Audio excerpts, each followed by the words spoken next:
Saludos amigos, un placer estar aquí con ustedes una vez más en Visión Real COP, medio de información de la cooperativa Vega Real, idea y producción del licenciado Yanio Concepción, director ejecutivo de nuestra institución. Las cooperativas están sujetas a la ley 155-17 sobre el lavado de activos. El IDECOP, que es el órgano regulador de las cooperativas, cuenta con una normativa para su regulación y la correspondiente sanción. En este espacio, señoras y señores, amigos que nos ven, el tema que vamos a tratar hoy, que ustedes van a ver aquí en Visión Real COP, nos invita a tener orientación y lo que tiene que ver con la capacitación de los comités de cumplimientos y los oficiales que debe tener cada cooperativa para asegurarse que no penetre en estas instituciones de gente noble, de gente buena, de gente trabajadora, decente, y que no entre el lavado de activos en las cooperativas. Con la aplicación de la ordenanza 03 del año 2020 del Instituto Dominicano de las Cooperativas IDECOP, en el artículo 1, que en su objeto habla de la presente ordenanza para exigir a los sujetos obligados cuya responsabilidad de regulación está a cargo del IDECOP a través de su dirección de supervisión de riesgos, el estricto cumplimiento de la ley 155-17 contra la prevención del lavado de activos y financiamiento del terrorismo. De manera que las cooperativas, con esta regulación y su organismo, están enviando un mensaje a todas las cooperativas del país para que esto no entre, que no penetre a la cooperativa el lavado de activos. Eso es un veneno, ¿eh?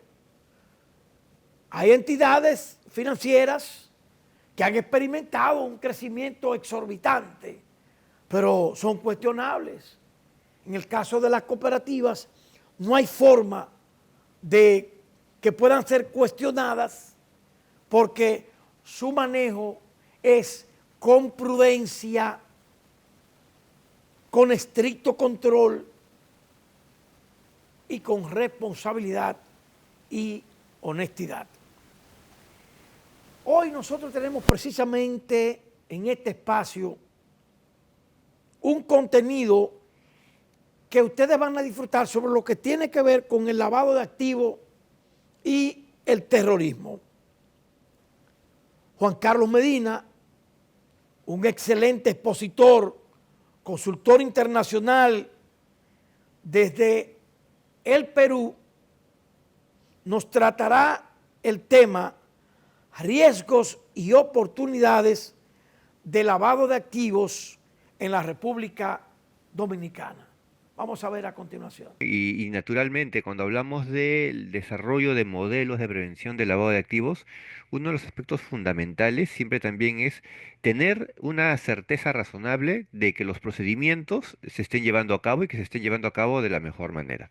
Porque evidentemente, si ponemos controles o escribimos controles y procedimientos, como en muchos países se dice, ¿no? El papel aguanta todo. Podríamos poner todo en el papel, pero eso no garantiza que el modelo de prevención antilavado se esté llevando a cabo. Podríamos tener nosotros, por ejemplo, un excelente manual de prevención de lavado de activos y eso no garantiza necesariamente que nuestro modelo sea bueno o que se esté aplicando todo lo que dice ese buen manual. Entonces, uno de los aspectos fundamentales en los modelos de prevención de lavado de activos y para poder evaluar y medir la efectividad y la eficacia de estos modelos es el desarrollar auditorías. Auditorías independientes, auditorías internas, inspecciones que permitan dar un juicio de valor respecto de la puesta en práctica de esos procedimientos. Y eso es muy importante, ¿no? Y eso es fundamental. En el caso de las auditorías independientes, que es lo que vamos a hablar ahora, tiene una ventaja, digamos, un punto a favor extra, que es que la auditoría independiente es desarrollada por un tercero que no forma parte de la organización. No es que se dude respecto de la calidad o la capacidad de quienes formen parte de la organización, pero siempre la opinión de un tercero que no forme parte de la misma, siempre da un valor agregado porque no tendría ningún tipo de sesgo que a veces nosotros podríamos tener en el, digamos, indirectamente, ¿no? Entonces, es importante que nosotros podamos dar el justo valor a lo que viene a ser una auditoría independiente en el modelo de prevención del lavado de activos. Pero también es muy importante, y esto lo voy a comentar yo casi al final de mi presentación, pero es muy importante también que estas auditorías independientes generen valor a la organización. Porque a veces lo que ocurre es que una auditoría o una revisión termina siendo en ocasiones casi un checklist. Y al ser solo un checklist no se aporta valor a la organización. Yo cuando comentaba y formaba parte de muchas entidades, siempre escuchaba a muchos gerentes generales, por ejemplo, que tenían siempre esa inquietud. Decían, está bien, contratamos una auditoría, un auditor externo, alguien que sepa, pero después que hace la revisión, ¿qué valor agregado me deja? Más allá de que me diga, tienes 5 expedientes desactualizados, tienes 3 colaboradores que no fueron a capacitación. Más allá de eso, ¿cuál es el valor agregado que la auditoría me deja a mí como entidad? ¿No? Y entonces siempre ha sido ese un reto, porque muchas veces la tendencia en algunos países, por ejemplo, es a percibir la auditoría independiente o la auditoría externa, como se le llama en otros países, casi como una exigencia normativa, no como la identificación de una oportunidad para encontrar condiciones o situaciones de mejora, sino porque la contrato o la hago porque mi regulador me obliga, porque él me dice que lo haga, pues, ¿no? ¿Y qué valor agregado te deja? No, ninguno. Nunca me deja ningún valor agregado, pero tengo que hacerlo porque es parte de mi regulación. Entonces tenemos que evitar que exista siempre esa interpretación. La auditoría independiente en sí misma debe generar valor al auditado, ¿no es cierto? Es cierto que nosotros tenemos que reconocer que estamos bajo un entorno cooperativo, y ya lo comentaba también Katy hace unos minutos, ¿no? Tenemos una diferencia respecto a otras entidades reguladas, otras entidades financieras, y es que nosotros tenemos una mística especial, la mística del cooperativismo. No es lo mismo gestionar, no es lo mismo trabajar o la mística cooperativa que, por ejemplo, la mística bancaria. Totalmente diferente.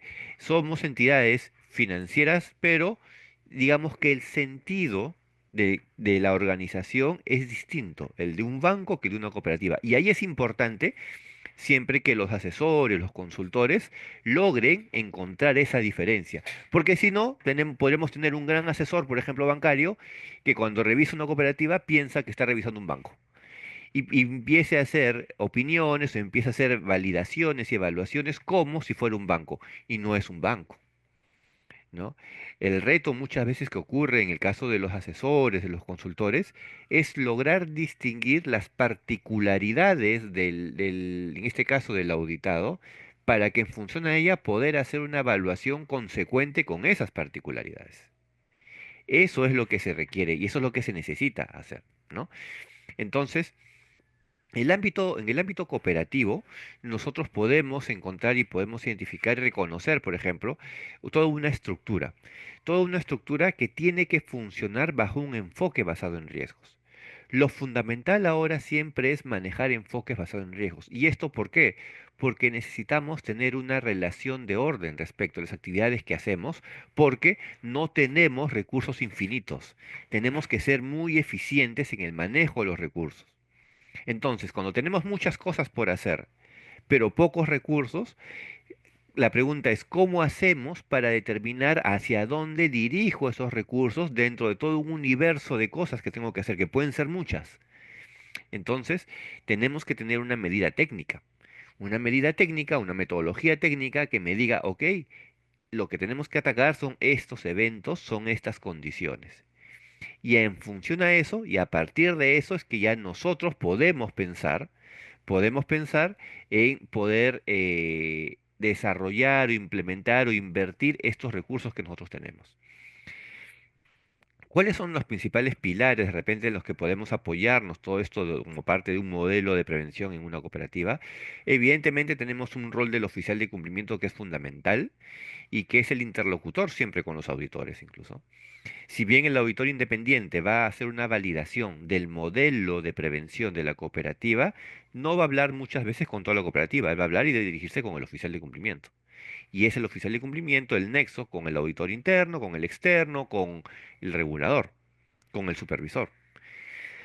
Tener un manual de prevención de lavado de activos, un manual de prevención que esté siempre actualizado y que responda a la realidad, ¿no? Tenemos que tener manuales y políticas y normas específicas que se puedan llevar a la práctica. ¿Qué es lo que pasa cuando tenemos un manual con aspectos, con condiciones, con requerimientos que no se pueden llevar a la práctica? No tenemos efectividad. Y esa efectividad es la que nos está pidiendo el GAFI cada vez que nos evalúa. Y ese es el riesgo que tenemos a veces cuando, claro, nos dedicamos o pensamos que nuestro trabajo termina solamente con idear un buen manual. Podemos estar cumpliendo con la parte normativa, pero no estaríamos cumpliendo con la parte de gestión de riesgos. Y al final, ¿saben una cosa? Nosotros vamos a ganar la batalla contra el lavado de activos, no solamente con manuales bien armados, sino con procedimientos que van a estar en el manual, pero que se puedan poner en la práctica. Si no se puede poner en la práctica, por más que el manual esté muy bien redactado y muy bien hecho, no le ganamos la batalla a nadie. Entonces, qué importante es que lo que diga en el manual, lo que digan nuestros procedimientos, se puedan llevar a la práctica. Y eso es lo que valida una auditoría independiente. La auditoría independiente valida que los controles se puedan aplicar, que realmente funcionen. No solamente que estén impresos a colores en un documento, sino que además funcionen, ¿no? Otro aspecto importante en los que el modelo se apoya es en el tema de la selección y capacitación de los empleados. Qué importante es tener mucho entrenamiento. Y ahí yo quiero felicitar, por ejemplo, la iniciativa de hacer ese tipo de foros, donde podemos llegar o entrenar o capacitar a una serie de cooperativas, un sector en particular que es grande en la República Dominicana. Ya nos comentaban que más de 2.400, me parece, ¿no? Cooperativas ya las que se han actualizado. Y efectivamente poder llegar con este esfuerzo de capacitación de manera permanente. La capacitación o el entrenamiento nunca es excesivo. Siempre tiene que estar sano. Mientras más capacitemos es mejor. En temas de auditoría, en temas de gestión de riesgos, en temas de debida diligencia, en sistemas de buenas prácticas, por ejemplo, cooperativas. Eso es lo que tenemos que desarrollar. Naturalmente tenemos lineamientos como códigos de ética, código de conducta. Nosotros como cooperativas tenemos sistemas de monitoreo, y eso es importante. Y cuando hablo sistema de monitoreo, no me refiero específicamente a solamente tener una herramienta tecnológica o una herramienta informática. No necesariamente. Porque a veces hablamos, ¿tienen sistema de monitoreo? Y algunos piensan, no, no tengo porque no tengo software. Un sistema de monitoreo no es necesariamente un software. Que un software nos ayuda, claro. Y si tenemos muchas operaciones, a veces es casi casi básico. Pero en estricto, un sistema de monitoreo no implica necesariamente un software. Podemos tener sistemas de monitoreo a través de hojas de cálculo, a través de desarrollos propios. Lo importante siempre es el fondo más que la forma. Porque podríamos tener un gran software, pero si ese software no está bien parametrizado, nunca nos va a ayudar a generar alertas, por más software que sea. Entonces, tenemos que entender el sistema de monitoreo también como un conjunto de herramientas que me ayuden a identificar patrones inusuales. Si esto es con tecnología, con informática, con software, genial. Pero si no es así, busquemos a través de hojas de cálculo, busquemos a través de reportería propia la manera de poder identificar estas condiciones. Así como también poder aplicar listas restrictivas o las listas de los PEPs, ¿no? PEPs que es un dolor de cabeza a nivel internacional. ¿Cómo hacer para controlar los PEPs? Más aún cuando los PEPs pueden ser posiciones o cargos que tengan alta rotación, que tengan alta rotación. Hace algunos años, ustedes recordarán seguro por las noticias, hace unos años acá en mi país, en una semana tuvimos 3 presidentes. Imagínense la rotación de PEPs ahí, porque claro, cada presidente, y hubo uno incluso que duró 2 días, cada presidente que entró nombró ministros, los ministros nombraron asesores, nombraron viceministros, a los 3 días ya eran otros. Entonces es un reto siempre estar muchas veces actualizado con esta relación de PEPs, ¿no es cierto? Pero, digamos, es un esfuerzo que hay que desarrollarlo de todas maneras, ¿no? No será al 100%, no será una relación de PEPs perfecta, pero por lo menos hacemos un esfuerzo para poder controlar y poder monitorear ello. También es importante la labor de auditoría interna. Para el auditor independiente, uno de sus requerimientos siempre en la inspección es el último informe de auditoría interna. Porque el auditor interno también hace una validación y una evaluación de la aplicación de los controles, solamente que, claro, lo hace desde Sí, una hay visión una, un creo que poco en más Frankfurt. interna, ¿no? Porque él es parte de la organización. Pero, sin embargo, también esto es fundamental y es un aspecto que nos ayuda, ¿no? ¿Qué es lo que tenemos que tener presente? Que las auditorías, y la independiente no es una excepción, tienen que desarrollarse en función a un enfoque basado en riesgos. Porque el auditor también va a medir la materialidad. Yo les decía hace unos minutos, ¿no? Tenemos muchas cosas por hacer, no hay recursos para todo, entonces tengo que ejecutar un enfoque basado en riesgos para poder identificar hacia dónde aplico mis recursos. El auditor hace lo mismo. El auditor muchas veces no puede revisar la totalidad de operaciones o de aspectos. Él tiene que aplicar un enfoque basado en riesgos para saber qué cosa revisa hoy y qué cosa tal vez no revisa todavía hoy, de quién va a sacar una muestra y a quién no le va a sacar una muestra. Pero eso ya depende del criterio del auditor independiente. El auditor independiente también tiene un procedimiento y una metodología para que él, eventualmente un regulador le pregunte y sepa por qué es que ha hecho la evaluación de determinada manera, ¿no? Hay unas bases normativas en generales para auditoría. Básicamente están todo lo que son las leyes y normas locales en cada país. El auditor interno tiene que cuidar mucho eso. ¿Cuál es la normatividad local? Porque si bien en tema de prevención de lavado de activos existe mucha similitud a nivel internacional, las regulaciones y las leyes sí pueden tomar algunas particularidades, ¿no? Algunas definiciones que no tal vez en sí mismas no se puedan identificar, ¿no? Por ejemplo, regulación financiera, en algunos países pueden hablar de apetito al riesgo de lavado, en otros países no existe un apetito al riesgo de lavado, ¿no? Entonces, hay algunas particularidades que sí se tienen que hacer algunas precisiones, ¿no? Pero lo importante es asegurar que se puedan llevar a cabo las prácticas y se puedan llevar a cabo estos procedimientos, ¿no? Las normas internacionales de auditoría y que deben seguir y que rigen también la labor del auditor independiente se basa de lo que vienen a ser normas generales, normas de trabajo de campo y normas de presentación de informes, ¿no? Las normas generales ya las conocen muchas veces, todo hay un alcance que se define previo a una auditoría independiente. Antes de hacer la revisión, se tiene que tener el compromiso del auditado, en este caso sería la cooperativa, respecto del suministro de información y la precisión de que la opinión que dé el auditor va a estar siempre sujeta o enmarcada a la información que le haya sido provista. Y sobre esa información es que él va a emitir una opinión o va a hacer un juicio de valor. No es que vayan a revisar la totalidad de operaciones. Y eso el auditor es muy cuidadoso, siempre lo deja claro, ¿no? No hace un juicio de valor específicamente al 100% de operaciones, sino como toda práctica de auditoría se maneja a nivel muestral, ¿no? Hay normas de trabajo de campo también, evidentemente, sobre cómo recolectar información. Aquí hay que tener siempre, y el auditor independiente tiene siempre mucho cuidado, porque en función a la selección de la muestra es que él puede llegar a inferir un resultado hacia la población total, ¿no? Si hay 100 socios, entonces él va a sacar una muestra de repente de 10, y si lo que encuentre en esos 10, él va a inferir qué es lo que ocurre en los 100. Pero la práctica auditoría que dice, esa muestra que él saque tiene que ser definida por él. Él no le va a preguntar al auditado, dame los 10, porque el auditado podría darle los 10 más bonitos. Y no quiere decir que todos estén bonitos. Entonces, las normas de trabajo de campo apuntan también a dar, desde el punto de vista técnico, condiciones mínimas de garantía y de seguridad respecto de cómo obtener o cómo extraer muestras o información sobre las que sí va a haber un juicio de valor, sobre las que sí va a haber una opinión. Y finalmente, unas normas de presentación de informes. Como todo ejercicio de auditoría, antes de emitir un documento, siempre es necesario primero presentársela en calidad de borrador al auditado y recoger de éste sus opiniones.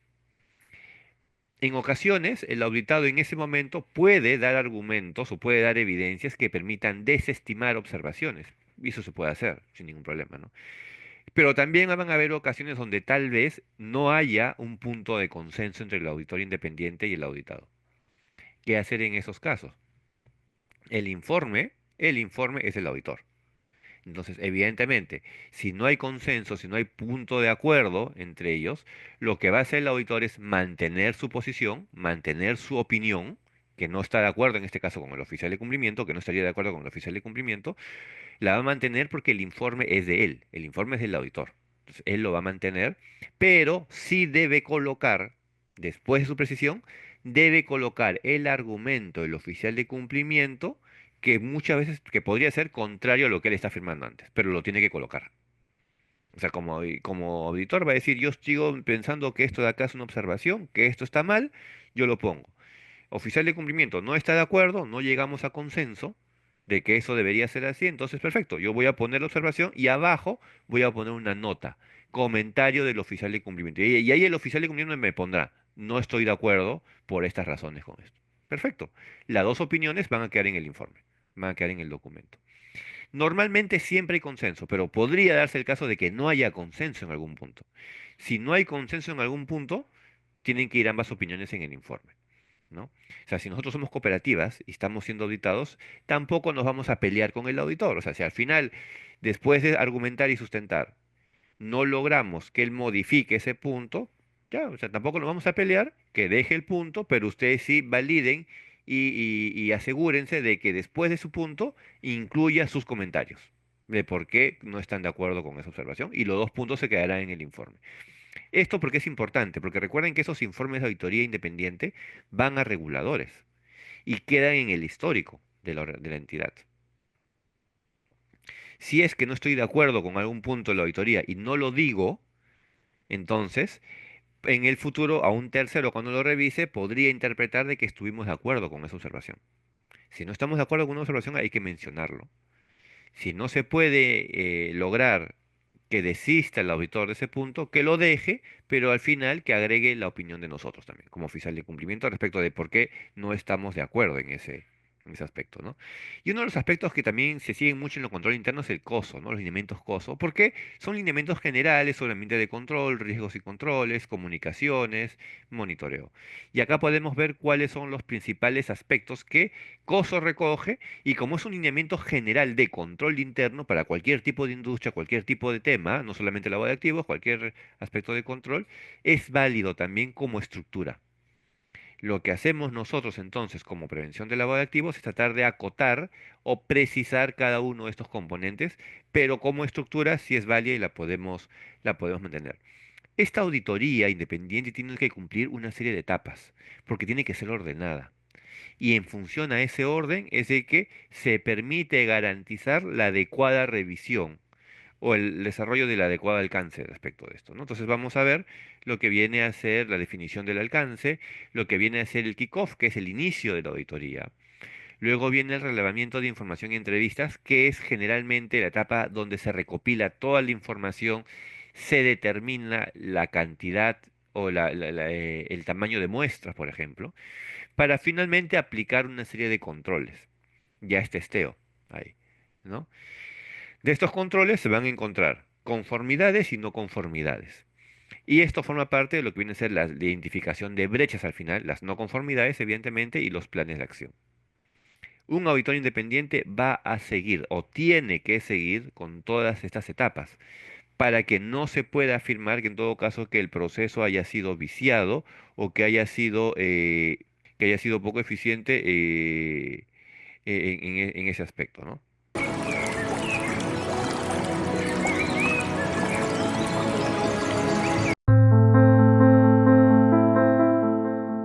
Todo comienza con una idea, la idea de que juntos podemos construir un mundo mejor. Cada sonrisa que iluminamos con educación y recreación es un paso hacia el futuro, porque creemos que el conocimiento transforma vidas. Con cada joven que formamos y acompañamos, garantizamos un empalme generacional con sensibilidad social y vocación de servicio. Cada semilla que ayudamos a sembrar fortalece la tierra de quienes la trabajan con esfuerzo y pasión. Cada sueño que materializamos no es solo un negocio, es una historia de crecimiento y desarrollo. En cada paso que damos, promovemos la inclusión, participación, valoración igualitaria y equitativa de hombres y mujeres. Cada vivienda que ayudamos a construir es una promesa de estabilidad, seguridad y amor. Gracias a la cultura del ahorro, con el peso a peso, contribuimos de manera tangible al bienestar de las comunidades y de su gente. Cada jornada de prevención de salud lleva esperanza para una mejor calidad de vida y cada persona que forma parte de esta gran familia lleva en su corazón el propósito de servir, de transformar, de impactar positivamente. Porque en Vega Real no solo hablamos de cooperativismo, lo vivimos, lo sentimos y lo compartimos. Juntos construimos un mundo mejor.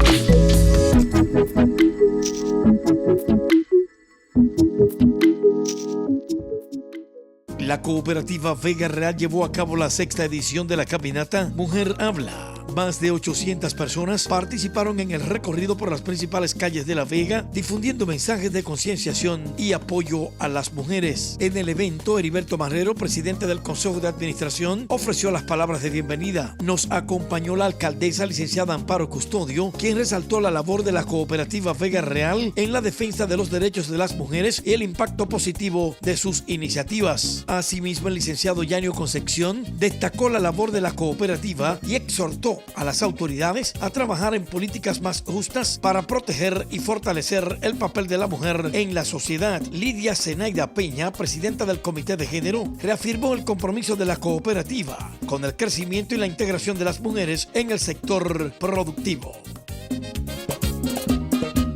Cooperativa Vega Real.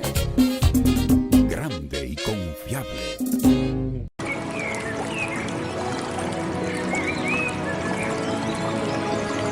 Interesante ponencia de nuestro querido Juan Carlos. Y ahora vamos a continuar con una exponente brillante, que es la licenciada Katia Morales, directora de cumplimiento y riesgo del IDECOT, que nos abordan el tema programa de cumplimiento en el sector cooperativo. Es interesante que usted le preste atención a esta participación. Ahora vamos a tener la responsabilidad de ver qué la norma me establece y sobre todo la responsabilidad que me establece la norma en cuanto a planes de trabajo, acciones que tengo que hacer de manera puntera, la remisión de esa comunicación informativa a la Dirección de Supervisión de Riesgos y Prevención del Lavado de Activos, que de repente algunas veces se les olvida algunas cooperativas, pero es importante que todos estén remitiendo esta información para darnos un pie de ayuda hasta que venga este sistema SEC, que ya estamos prontamente ya interactuando con él. Retos tenemos muchísimos. Tenemos acciones de sensibilización, seguir con estas sensibilizaciones, acciones de automatización, no podemos trabajar con temas análogos. Ese momento que llega con cooperativa y el IDECOP en la supervisión de prevención de lavado de activos tiene que ser robustecido justamente porque en el momento que llegue esa inspección in situ sea de manera correcta, puntera, directa, y que no se hagan para, no, es que el año pasado me la hicieron, este año yo sé que van a volver en algún momento. Entonces, pero si usted está bien, si tiene su no presión correspondiente, si tiene todos los planes de trabajo seguidos, simple y sencillamente usted puede ser observado de manera extra situ y ya tener quizás insumos de manera diferente, tal y como nos indica justamente los lineamientos internacionales en enfoque basado en riesgos. Entonces, ahorita le hablé de ese como collage de elementos claves del programa de cumplimiento, liderazgo. Es importantísimo que el oficial de cumplimiento se empodere de su responsabilidad, se empodere sobre todo de cuál es la responsabilidad ante el Consejo de Administración, ante los demás comités de acción y gestión, ante esa retroalimentación que tiene que tener precisa todos sus socios y todos los empleados de la cooperativa y demás, tienen que empoderarse, tienen que dejarse quizás ayudar también por esos comités de cumplimiento que también tienen que a sus acciones correspondientes. Manejar estándares y controles, por lo menos con todo lo que es la información seguida y bajo los estándares internacionales ya reconocidos. Que estos programas de capacitación se hagan de manera rápida, distinta y tener, quizás ahorita hablaba don Yanio, tener preciso de que este es el sector, un sector privilegiado, porque ya la misma ley nos establece temas de hacer una parte o hacer una reserva en materia de educación, que si bien es cierto, la parte de materia de educación para todo lo que es la parte del cooperativismo como tal, también puede apoyar en esa parte especial de esas capacitaciones en materia de prevención de lavado de activos. Comunicar, informar a toda la empleomanía, a todos los socios, todos los consejos de gestión y control sobre qué cosas novedosas se están dando. Entonces, es importantísimo.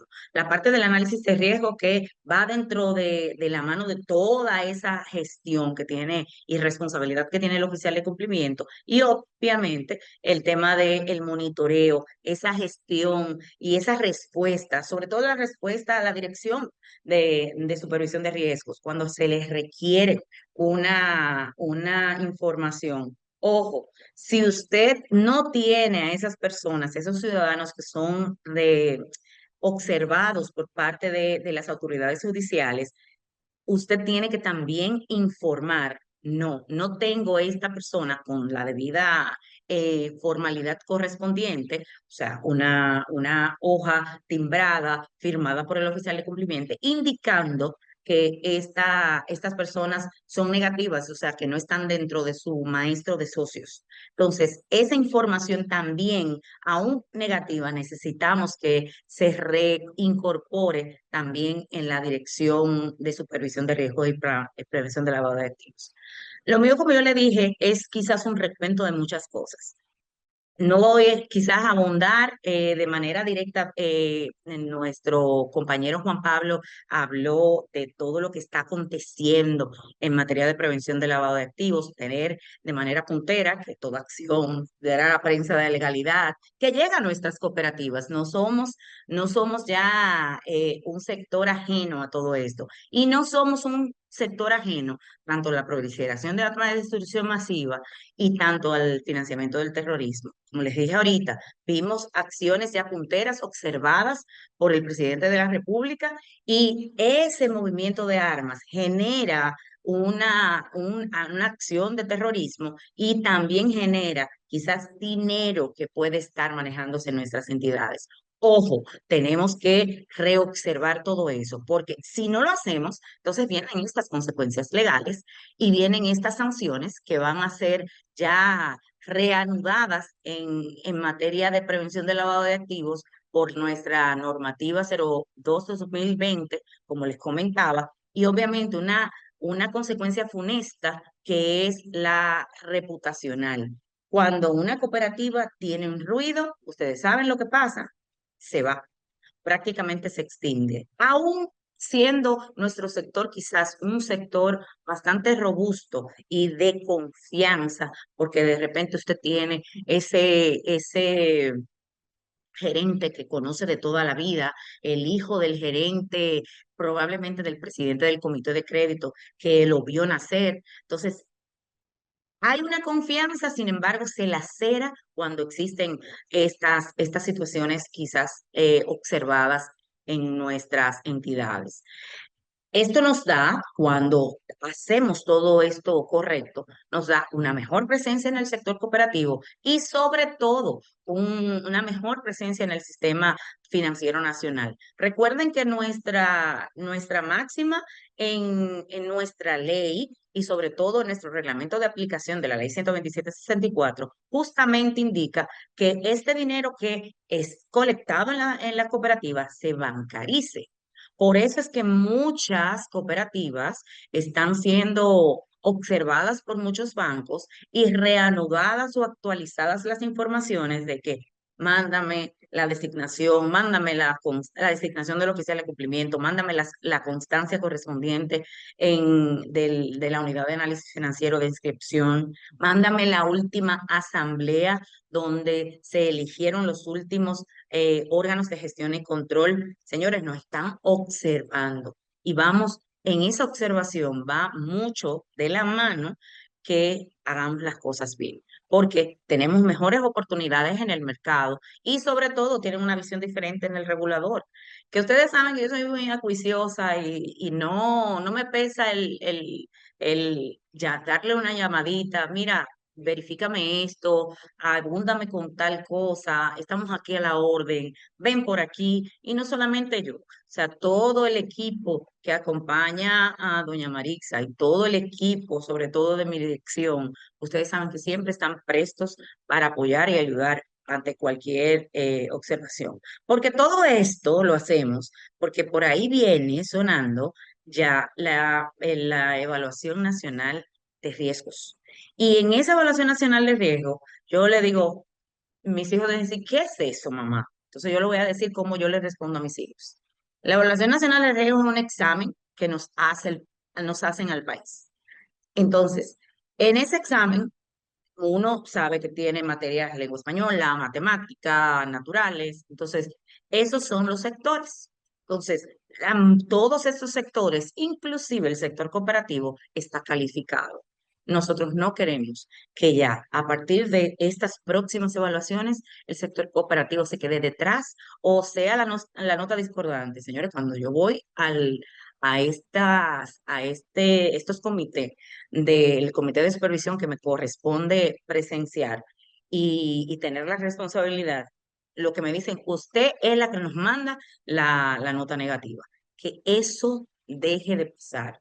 Y saben que tienen todo un equipo y todo una gestión encabezado por doña Marixa, que justamente quiere cambiar esa perspectiva por parte de nuestro sector. Entonces, vamos a apoyarnos en eso y vamos a ser más acuiciosos con todo lo que nos corresponde.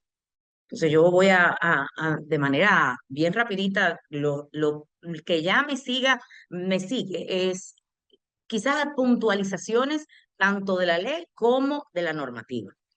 Siempre que hablamos del programa de cumplimiento, hablamos, y cuando tratamos directamente el tema de la ley, que hablamos del artículo 34 que nos da directamente la ley, que a todos nosotros, que somos los sujetos obligados, y medio que yo me pongo ahí porque hago cuando estoy fuera de mi titularidad, no lo ejerzo actualmente, pero cuando entonces estoy fuera de la titularidad, entonces yo entro nuevamente como sujeto obligado porque soy abogado de profesión. Bueno, ustedes lo vieron en esa presentación tan chula que Vega Real nos hiciera.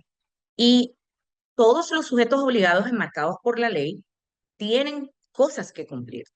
Inclusive aquel que sea pequeñito, si está observado como sujeto obligado, tiene que adecuarse. Y siempre lo que siempre se le dice, esto va a ser de acuerdo al tamaño de tu estructura, de acuerdo a los recursos y complejidad de tus operaciones. No hagan, y ojo, a quienes están justamente en temas de políticas y procedimientos, no hagan una Biblia que al final no puedan cumplirlas, porque en el momento que se le va a inspeccionar, entonces esa Biblia no se corresponde a esa operatividad que hagan ustedes. Pero tampoco, porque yo sé que hay mucha gente creativa, tampoco crean que es decirlo tan rápido como que en 3 hojas me van a cumplir las políticas y los procedimientos. Deben de ser punteros. Mire, yo realizo esto para hacer esto y esto. Ese es su deber ser.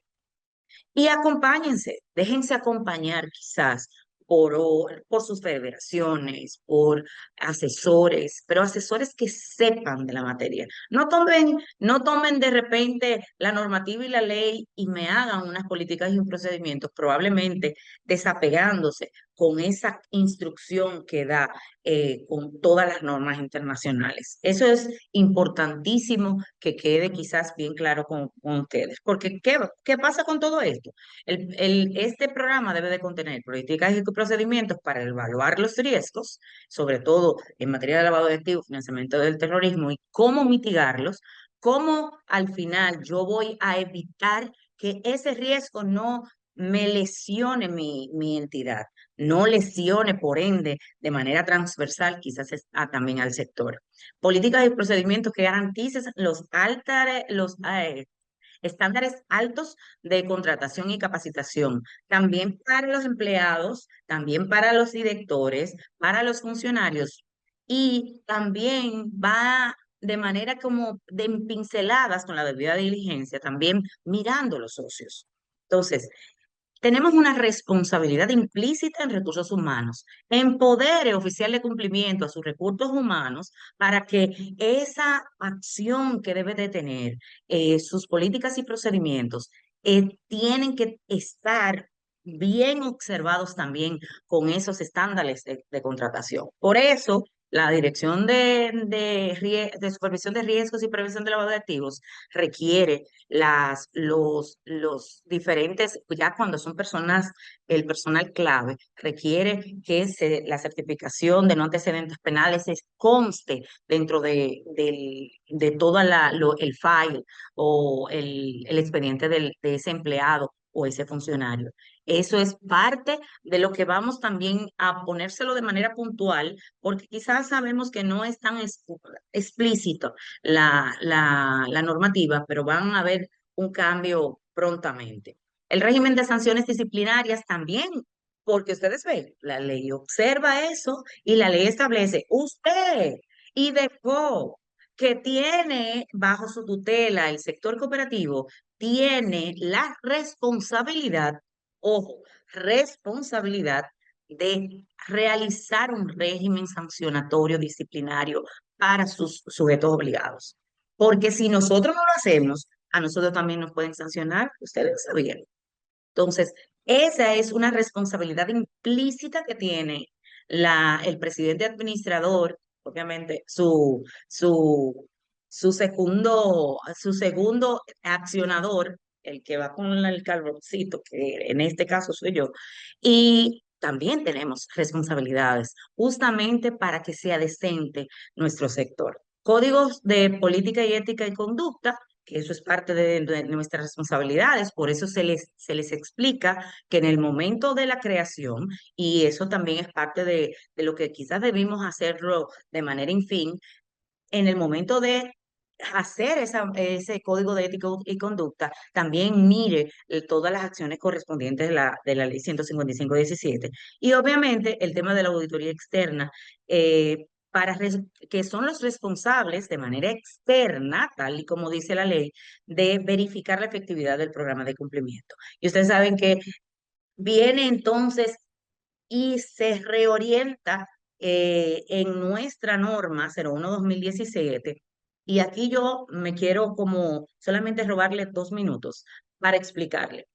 Aunque la ley es macro para todos los sectores, cada autoridad competente tiene una normativa especial en materia de prevención del lavado de activos. La norma 01/2017 es la nuestra.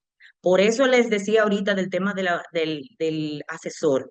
Si ese asesor, si ese capacitador no se sabe la norma del 01/2017, simple y sencillamente no nos está ayudando.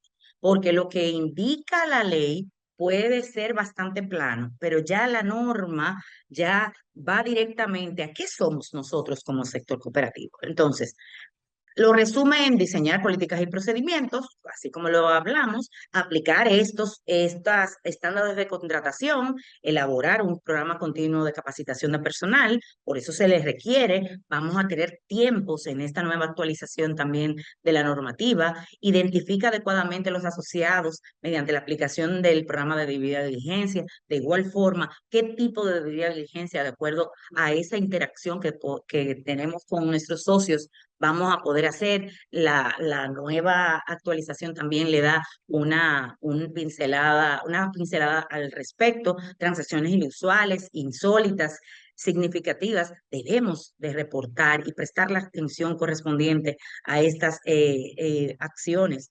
Reportar a la unidad de análisis financiero. Yo creo que todos los que hemos pasado por aquí hemos hablado de manera directa y sobre todo con quizás el target o el punto de lo que nos indica la misma ley, que tenemos un tope de $15,000 en efectivo o su equivalente en moneda nacional para esas operaciones que pueden estar pasando, obviamente las operaciones inusuales, que fue en manera primaria que le informamos, la creación de una estructura de cumplimiento a nivel gerencial. Y aquí también nuevamente me vuelvo a posar un poquito.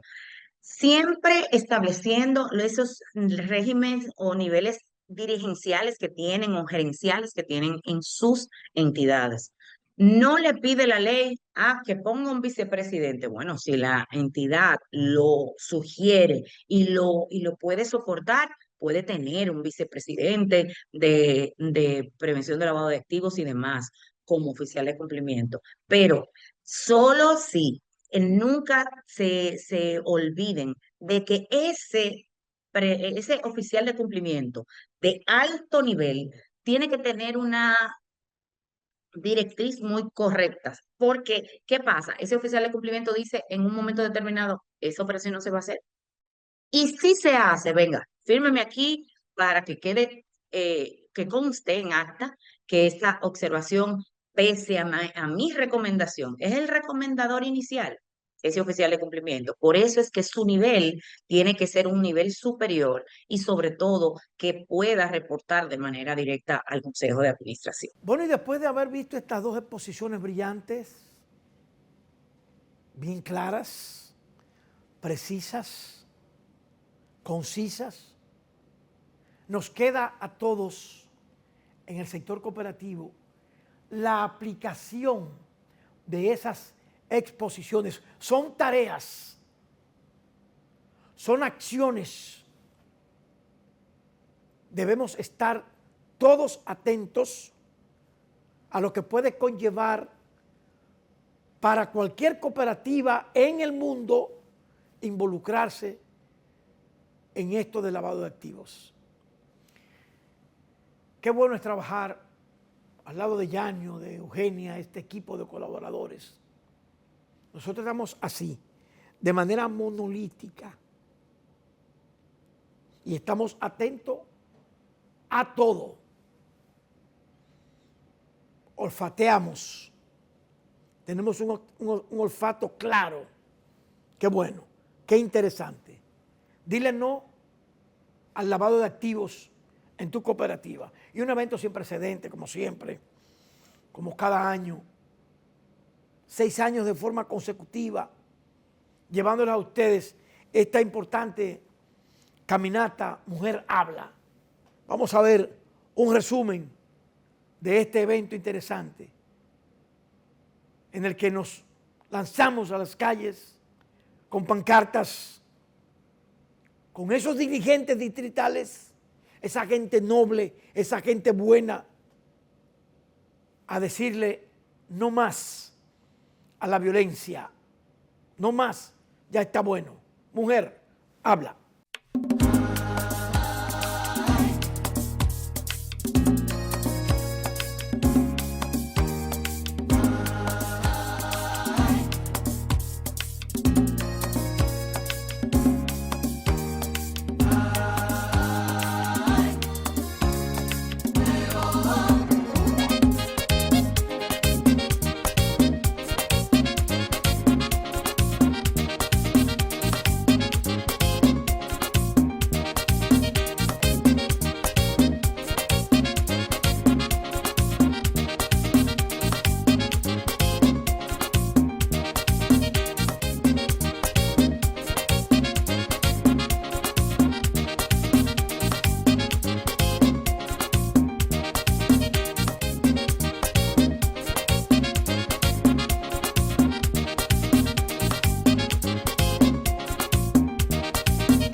Bien, y con este resumen, Mujer Habla, hemos llegado a la parte final de este programa que esperamos haya sido del agrado de todos ustedes.